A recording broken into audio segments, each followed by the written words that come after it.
a des idées reçues sur la vie, sur Dieu, et puis c'est dommage parce que c'est des murs dans la tête, quoi.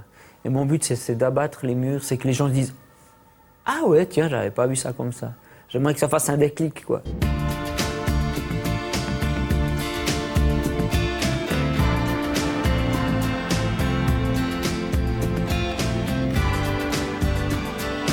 Bonjour, bienvenue à toutes et à tous dans cette émission Le temps de le dire. Pendant une demi-heure, nous vous proposons de rencontrer quelqu'un dont la personnalité, le parcours, les passions nous font mieux saisir ce que veut dire être protestant aujourd'hui. Alain Audercet, bonjour. Hello, bonjour. Alors vous êtes suisse, rocker et puis dessinateur. On a autour de nous un peu votre univers graphique. Vos personnages fétiches sont Marcel, Robbie et puis Jésus. Pour tourner l'émission d'aujourd'hui, nous sommes à la faculté de théologie protestante à Paris. Mais si cette émission avait été tournée en Suisse, où est-ce que vous nous auriez amenés ? Ailleurs, je sais pas, dans les Alpes, sur un arbre, j'en sais rien. Commençons par le début, votre histoire et votre naissance dans une famille de commerçants plein d'initiatives et d'énergie, un père qui ne manque pas de persévérance et une mère à la joie de vivre communicative. Alain Audercet naît à Granges en Suisse allemande le 27 octobre 1968. Son père est suisse et sa mère espagnole. Il travaille dans l'horlogerie. En 1973, il a 5 ans et toute la famille déménage en Suisse romande. Son père se lance dans le commerce et Alain l'aide du mieux qu'il peut. À 15 ans, il trouve sa foi dans la lecture de bandes dessinées chrétiennes et prend l'engagement de donner sa vie à Dieu. Pendant 5 ans, il étudie le graphisme dans une école d'art et s'investit dans plusieurs groupes de jeunes chrétiens. C'est là qu'il rencontre sa femme Eliane. Le mariage est célébré en famille et le couple déménage dans le Jura bernois. Alain y installe son atelier. C'est l'époque des petits boulots et de la galère. En 1993, naissance de leur premier fille Séphora. Viendront plus tard 3 autres enfants. Alain tient bon dans sa foi et s'accroche à son dessin. En 2001, c'est la sortie de son premier album Idées reçues, qui devient un best-seller de l'auto-édition suisse. En 2003, il publie Marcel, suivi 2 ans plus tard de Robbie et de Idées reçues 2 en novembre 2006. Alain Audercet, vous êtes issu d'une famille catholique pas particulièrement pratiquante. Comment, dans votre vie, à vous, s'est fait la rencontre avec Dieu ? Oh là là, ça, c'est le gros morceau. Ouais, mes parents sont super, quoi. C'est des gens super. Mais ils ne sont pas branchés Dieu, ni religion, comme ça. Je pense que je suis comme tout le monde.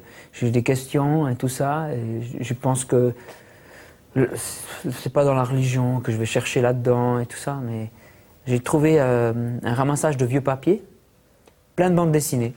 Comme ça, dans la rue, ouais. C'est-à-dire, ils avaient jeté ça, quoi. Ouais. Quoi, c'est extraordinaire, quoi, parce que quand on est jeune, là, quand on fait le ramassage de vieux papiers, c'est soit on cherche des magazines de lingerie féminine très fines, tu vois, des gars, quoi, ou bien des BD, quoi. Et puis là c'était des BD. Ah ouais. Mais d'un genre particulier, alors ? Ben oui, ça s'appelait Tournesol, ça s'appelle toujours comme ça. Et moi, je connaissais pas, j'ai ramassé ça, j'ai mis ça dans mon pull, là, comme ça, là. J'ai ramené chez moi. Et puis, j'étais trop halluciné parce que à un moment, la BD, elle parlait de Dieu, tu vois.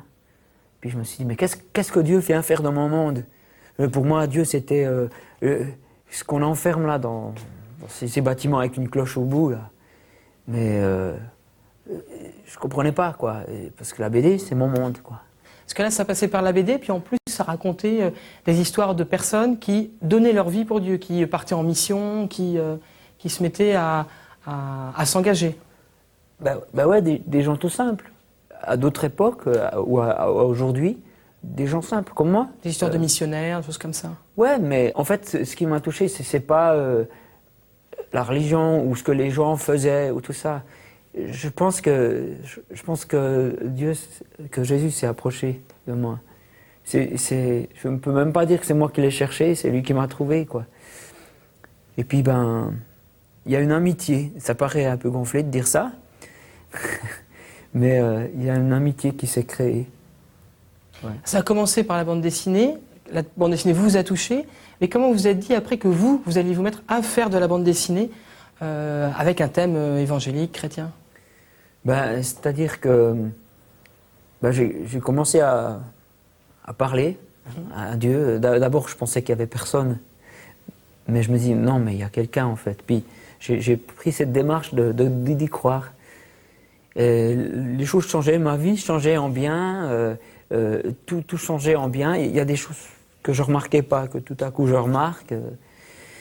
Ça a changé votre regard sur le monde, votre rapport aux autres J'ai par exemple, quand j'étais gosse, j'avais piqué des trucs dans un magasin. Ouais. Comme tout le monde, quoi. Mais j'étais les rendre. Pourquoi j'ai fait ça? Tout à coup, c'était important. J'ai demandé pardon à des gens dont je m'étais moqué. Ou je sais pas, et toutes des choses qui... Les gens commençaient à devenir importants. Je pense que c'est un des effets quand on s'approche de Dieu. Et puis, en fait, j'ai envie de le partager. Ça me donnait tellement de joie de vivre, quoi. Au départ, pour le partager, c'était plutôt, vous me racontiez que vous alliez voir les clients de vos parents, et vous leur en parliez, vous distribuiez des Bibles dans la rue. On a dû se dire, celui-là, il est un peu cinglé, non? Je m'en fous ce qu'ils disent. Mais oui, peut-être, ouais, j'en sais rien. De toute façon, il y a plein de choses que tout le monde fait qui est cinglé. Mais plus que tout le monde le fait, on pense que c'est normal. Là, il y a eu une rencontre aussi.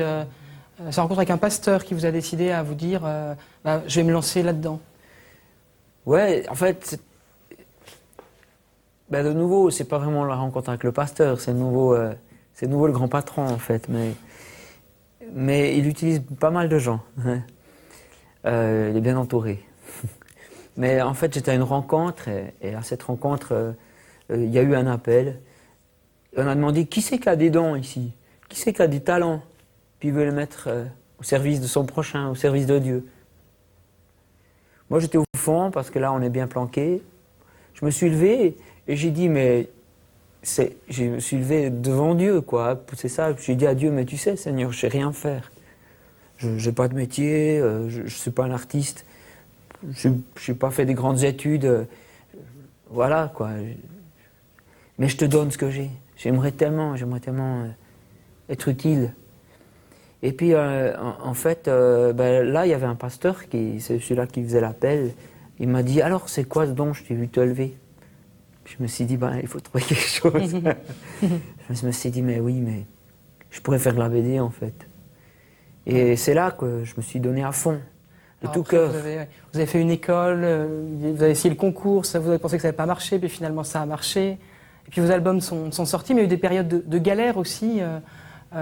Pendant les périodes de galère où votre travail de bande dessinée n'était pas encore reconnu, est-ce que là, il n'y a pas eu des moments de doute, des moments de remise en cause de la foi?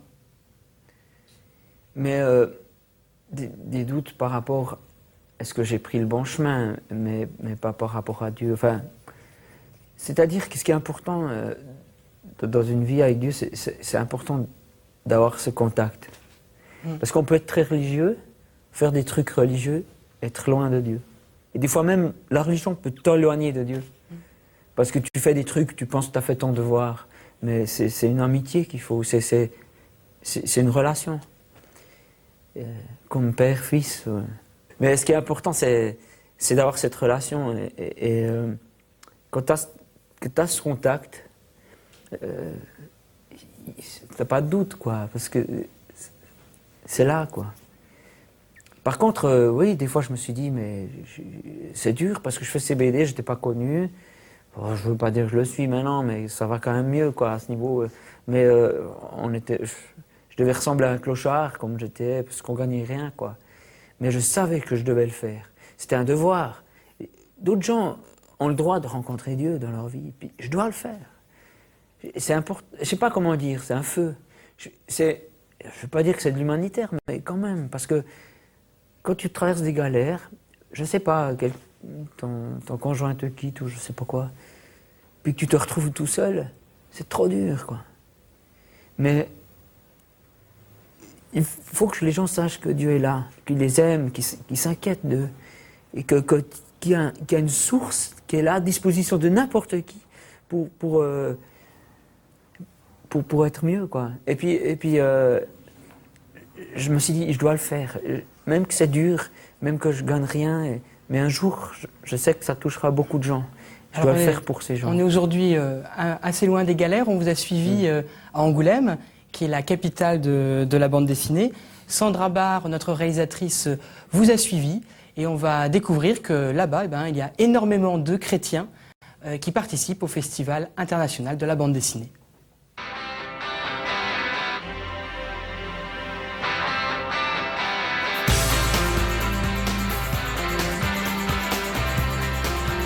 L'an dernier, il a eu une mention spéciale pour son album Idées reçues. Et cette année 2007, il reçoit le premier prix international de la bande dessinée chrétienne pour son album Robbie. J'ai nommé Alain Auderset. Le but de cette BD, c'était vraiment que quand les gens finissent de la lire, qu'ils se sentent aimés. Parce que c'est ce qu'ils sont. Voilà. Merci. Je me réjouis beaucoup qu'à l'intérieur du Festival international de la bande dessinée, les chrétiens aient une place importante et organisent un certain nombre de manifestations, aussi bien des expositions, des tables rondes, des spectacles. Pour moi, c'est très très important qu'il y ait cet apport des protestants et des catholiques au moment du festival. Et je m'occupe surtout des jeunes, et quand j'ai un peu de temps, je fais des dessins. Et j'en ai fait maintenant toute une série, depuis maintenant la 9e fois que je suis invité à Angoulême, et ça m'encourage à continuer. Le prix du jury œcuménique représente pour moi une sorte de clin d'œil à l'histoire qu'on raconte dans Un homme est mort, puisqu'effectivement il y avait un certain œcuménisme dans une lutte ouvrière entre communistes, catholiques et des gens de sensibilités très différentes. Et je suis candidat de Léo et je suis le sénateur de l'Apocalypse de Jean. Non, non. Je suis Léo du Canada, un autre Canada of Léo. Je suis Léo du Canada. Léo du Canada. Et je suis le dessinateur. Je suis dessinateur. Dessinateur, ok. Dessinateur. Let's do it again. C'est très intéressant de pouvoir sélectionner et valoriser un petit peu les œuvres qui sont porteuses d'un message, porteuses de valeurs pour les gens. Et je trouve que c'est très important d'avoir ce festival de la BD chrétienne. Être membre du jury, c'est savoir distinguer dans une production de bande dessinée ce qui a trait à la foi chrétienne et de voir dans cet ensemble qu'est-ce qui se distingue en qualité et ce qui peut être intéressant aussi bien pour des enfants que pour des adultes. Aujourd'hui, je reçois Alain Auderset. Eh ouais. Alain Auderset, bonjour. Bonjour. Vous êtes dessinateur au service d'Évangile, comme vous dites. Hein, je reprends un peu vos paroles. Vas-y, tu me dis que tu veux dessiner quelque chose en rapport avec les paroles. Ouais. La bouche... on ne sait pas pourquoi. Hein. On ne sait pas pourquoi. Non, comme ça, je me suis dit, tiens, pour dessiner, ça peut être sympa.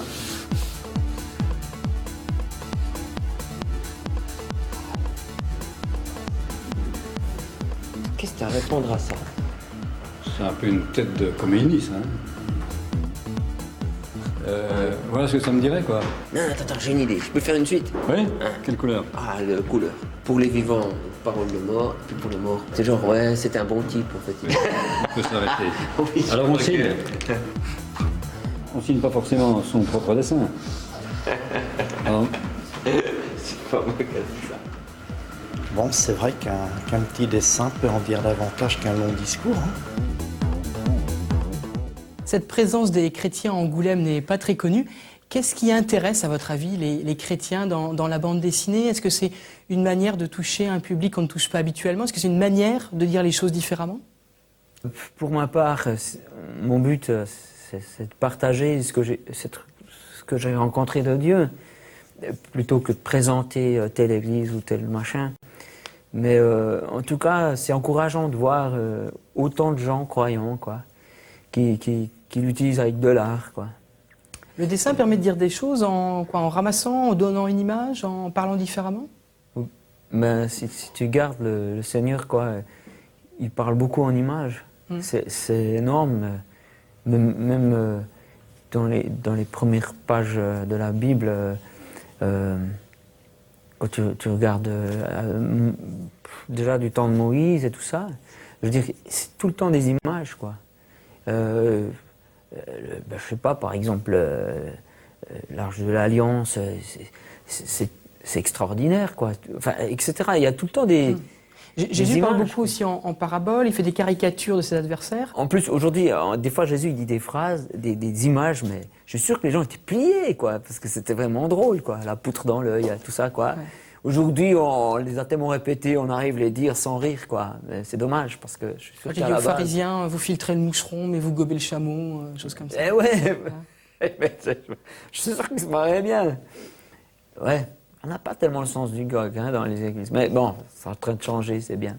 Quand vous représentez Robbie, votre personnage là qui est à côté de vous, qui a un gros vide à l'intérieur, ouais. C'est l'image que vous avez des gens d'aujourd'hui, des contemporains? Ouais, aujourd'hui, puis pire que je pense que n'importe quelle époque, il y a beaucoup de vide, beaucoup de superficiel, ouais. Beaucoup du paraître, tout ça. Et tout ça, c'est du vide, quoi. Et les gens ont besoin de plus que ça. Ils ont besoin de beaucoup, quelque chose de plus consistant, tout ça. Et ben, ce robot, c'est bien, je pense que beaucoup de gens peuvent se reconnaître dedans. Et je pense que c'est dommage parce qu'aujourd'hui on veut vendre tout plein de choses et les gens, c'est pas des objets, quoi. Les gens sont précieux, c'est une immense valeur. Le cœur de votre message dans vos BD, ça serait quoi? Ce serait ça, la quête de sens qu'ont les gens? Ou est-ce que ça serait, comme vous dites dans le reportage, l'amour qu'a Dieu pour chacun? Ben, c'est un peu tout. Mon but, c'est de faire réfléchir. On a des idées reçues sur la vie, sur Dieu. Et puis c'est dommage parce que c'est des murs dans la tête, quoi. Et mon but, c'est d'abattre les murs, c'est que les gens se disent « Ah ouais, tiens, j'avais pas vu ça comme ça. » J'aimerais que ça fasse un déclic, quoi. J'aimerais que ça... C'est ça, quoi, en fait. J'observe, j'invente pas grand-chose. Parce que j'observe et je mets en image. Vous avez aussi un certain piquant par rapport aux chrétiens.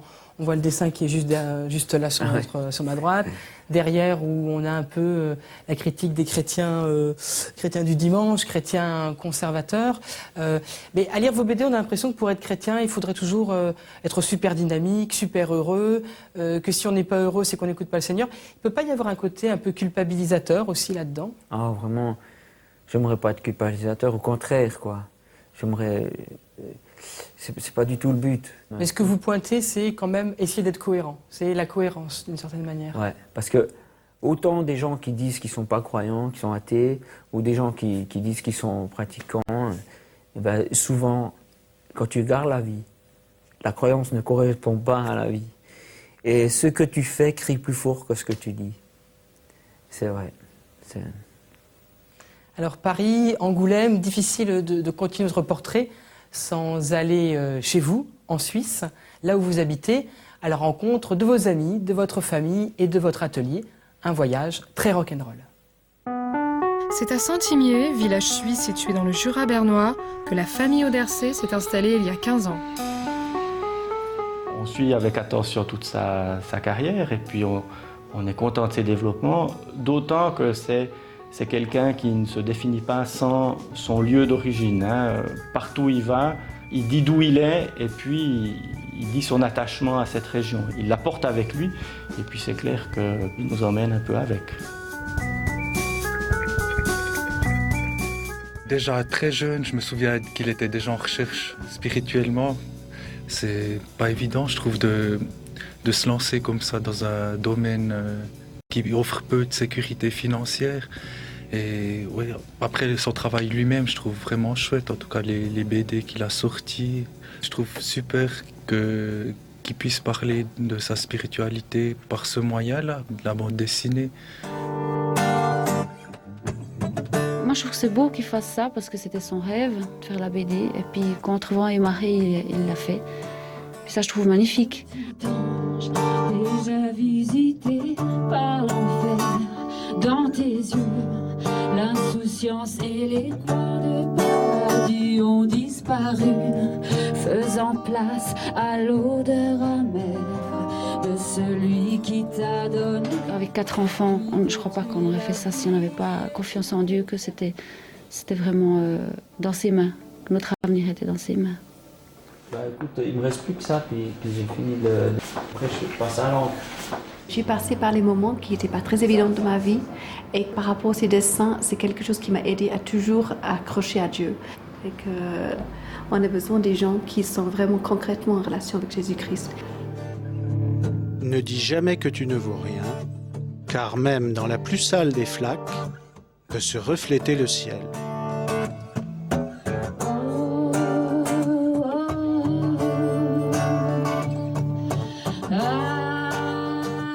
Il apporte comme quoi que Dieu, c'est pas quelqu'un de ringard, c'est pas quelqu'un avec une grande barbe qui est en haut, qui nous regarde puis qui veut juste nous juger, mais un message comme quoi que Dieu s'intéresse à nous et que c'est pas juste des émotions, mais c'est une réalité.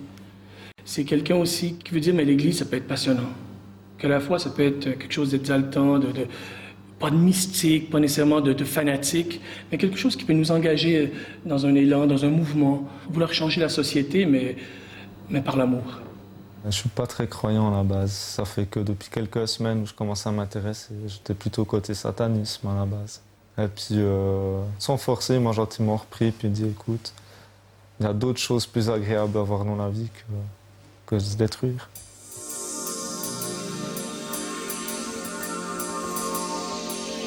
Eh bien, il y en a du monde qui est passé par là. Seigneur, je sais que tu les connais, tous ceux qui ont passé par là.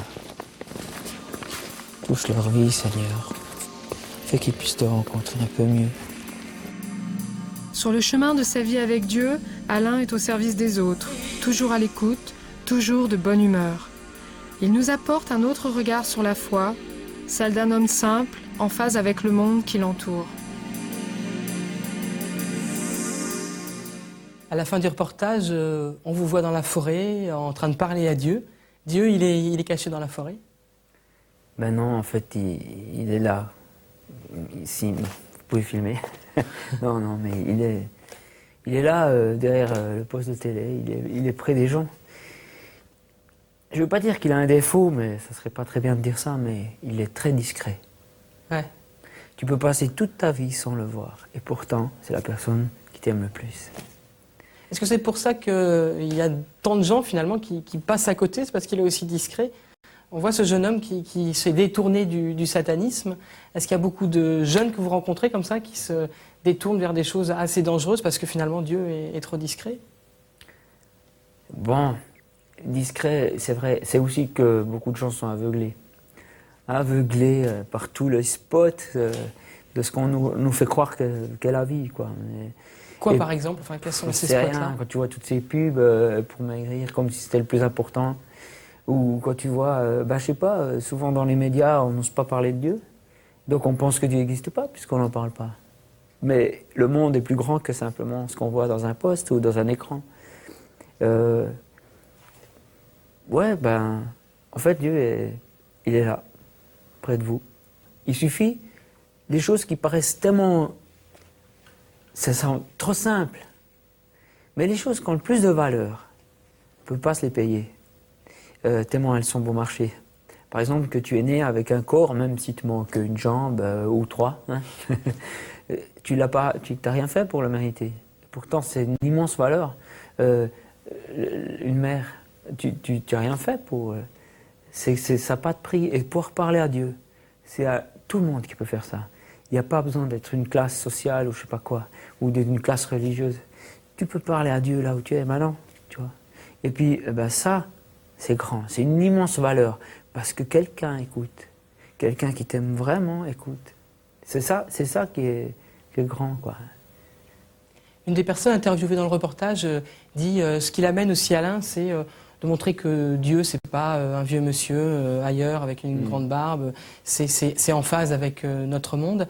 Mais est-ce qu'il n'y a pas une contradiction qu'il y a souvent dans les églises évangéliques entre le fait d'avoir un look jeune, un parler jeune, on fait du rock évangélique, puis d'un autre côté, donc ça, des façons de faire du monde, puis d'un autre côté, on est ultra critique sur les modes de vie, l'évolution des choses. Est-ce que là, il n'y a pas une contradiction quand même entre les deux, être à la fois dedans et dehors? En fait, il y a une contradiction par rapport à ce que les gens s'imaginent de Dieu. Mais si tu gardes simplement la Bible, les Écritures saintes, tu les lises comme ça, tu verras que ce soit Jésus ou les prophètes, ils étaient en contradiction avec leur époque. Comme Jésus, si on regarde l'époque du moment, c'est le plus grand défenseur des femmes. il a fait des choses qu'à l'époque, c'était vachement... si tu veux être dans le coup, aujourd'hui, c'est pas le but, mais si tu veux choquer, il faut pas te promener à poil, quoi. Il faut croire en Dieu, quoi. Il faut croire en Jésus. C'est ça. Est-ce que vous voulez choquer, vous? Non, non, c'est pas ça. Mais en fait, par certains dessins, si je peux réveiller, ouais. Mais moi-même, j'ai besoin d'être réveillé, mais si je peux donner une petite baffe, mais pleine d'amitié, quoi, tant mieux, ouais. Mais choquer pour choquer, non, c'est pas le but, quoi. C'est pas... Mais il faut toujours voir, et ça, on voit souvent, Jésus faisait ça, il le fait encore, mais derrière une question, Jésus ne répond pas forcément à cette question, il répond à la raison pourquoi tu la poses. Il cherche une question derrière la question. Ouais. Mais par exemple, tu poses toujours pourquoi tu fais ça. Par exemple, tu travailles tard le soir, pourquoi? Après, il y a la réponse superficielle, parce que c'est mon métier, c'est garder ma vie, mais pourquoi tu fais ça? Puis alors après, tu dis, parce que j'ai envie de laisser une trace sur ce avant. Et puis ça commence à être le mécanisme. Tu dis, mais pourquoi tu veux laisser une trace? Parce que je veux être aimé. Et voilà, donc c'est intéressant d'aller là, d'aller au fond des choses, quoi. Et puis pouvoir dire, mais tu vois, tu fais tout ça, alors qu'il y a un raccourci. Si c'est pour être aimé, va avec ta femme, tes enfants. Profite qu'ils sont là pendant qu'ils sont là, tes amis.